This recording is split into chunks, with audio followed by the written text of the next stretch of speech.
उत्तर प्रदेश में सीएम योगी आदित्यनाथ की बुलडोजर की कार्रवाई बहुत ज्यादा चर्चाओं का विषय रहती थी। लेकिन कानपुर का देहात कांड हुआ उससे पहले तक, कानपुर के देहात कांड के बाद तो ये पूरा मामला बदल गया। बुलडोजर की कार्रवाई हुई, अतिक्रमण को हटाने की कोशिश थी, लेकिन उसी दौरान दो महिलाओं की जलकर जान जो चली गई, वो मुद्दा कानपुर का सबसे ज्यादा चर्चाओं का विषय बना हुआ है। और मायावती इस मुद्दे पर अब सामने आ रही हैं। मायावती ने योगी सरकार गिराने के लिए हर मुमकिन कोशिश कर रही हैं। सबसे पहला मुद्दा उन्होंने जो अपने जन्मदिन वाले दिन उठाया, उन्होंने कहा कि जब से ईवीएम का यहाँ पर कह सकते हैं कहीं ना कहीं एक बड़ा वर्चस्व आया, तब से हमारा जो कहीं ना कहीं ग्राफ है वो नीचे गिरता जा रहा है। उन्होंने ये बात कबूल करी कि ईवीएम में जरूर कोई ना कोई गड़बड़ घोटाला होता है। सबसे पहले जो चुनाव हो रहे हैं उसको ईवीएम की जगह बैलेट बॉक्स के साथ होना चाहिए, या फिर जिन जगहों पर चुनाव होंगे उसमें से आधी जगह बैलेट बॉक्स, आधी जगह ईवीएम रख के देख लीजिए, नतीजा आप सबके सामने होंगे। मायावती के समर्थन में कई सारे लोग वोट करेंगे, ऐसा उनको उम्मीद है। दूसरी बड़ी वजह जो योगी सरकार गिराने के लिए है, दूसरी बड़ी वजह यह है कि दलित और जो तमाम उनके वोटर्स हैं उनको एक बार फिर से जोड़ने की कोशिश में है मायावती। युवाओं को मौका देंगी, उन एक्सपीरियंस नेताओं को मौका देंगी जिनको मौका बाकी पार्टियां नहीं दे रही। तो मायावती का ये बड़ा फैसला है।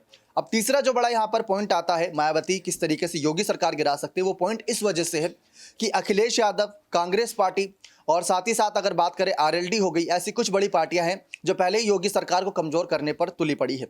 अब जब उत्तर प्रदेश की 4 बार मुख्यमंत्री रह चुकी हैं मायावती, सरकार कैसे गिरती है ये अच्छी तरीके से जानती होंगी, क्योंकि उनके समय में इनकी ही सरकार हमने देखा था किस तरीके ढहती नजर आई थी। तो उनको ये तजुर्बा है और अब यही तजुर्बा इनको दूसरों के खिलाफ लाना है, योगी सरकार को गिराना है, ये उनका मकसद रहेगा। क्योंकि अगर देखा जाए अकेले चुनाव लड़ने की उन्होंने बात करी, लोकसभा चुनाव की, उत्तर प्रदेश की विधानसभा चुनाव में तो उनकी सक्रियता ना के बराबर थी। लेकिन शायद अब इनकी आंख खुल चुकी है, सोशल मीडिया पर एक्टिव हो रहे हैं, इनको पता चल रहा है कि कैसे क्या करके योगी सरकार को यहाँ पर शिकंजे में कसा जा सकता है। तो एक तरीके से अखिलेश और प्रियंका गांधी का काम आसान कर रही है मायावती, यहाँ पर योगी सरकार पर निशाना साधते हुए।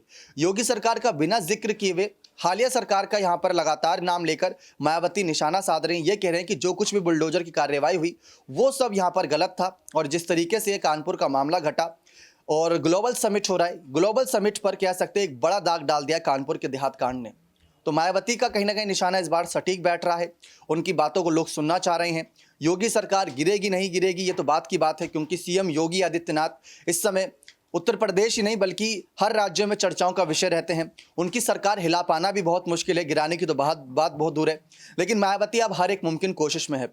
उनकी एक जो इच्छा है प्रधानमंत्री बनने की, उस सफर की दोबारा से शुरुआत अगर कहें तो उड़ान वहीं से भर सकते हैं जहां से उनका सफर एक तरीके से अंत हुआ था। 2007-2008 कुछ ऐसे साल थे जब मायावती का वर्चस्व लगभग खत्म करा था अखिलेश यादव ने, और उनका साथ मुलायम सिंह यादव ने बखूबी दिया था। फिर योगी आदित्यनाथ आए, फिर उसके बाद उन्होंने अपना दबदबा दिखाया। लेकिन जिस तरीके से मायावती कहीं ना कहीं अब सवालों में घेर रही हैं, अखिलेश यादव स्वामी प्रसाद मौर्य की वजह से फंसे हैं, कानपुर देहात कांड की वजह से यहाँ पर योगी आदित्यनाथ पर कई सारे सवाल खड़े हुए, उनकी सीएम कुर्सी को लेकर सवाल खड़े हुए।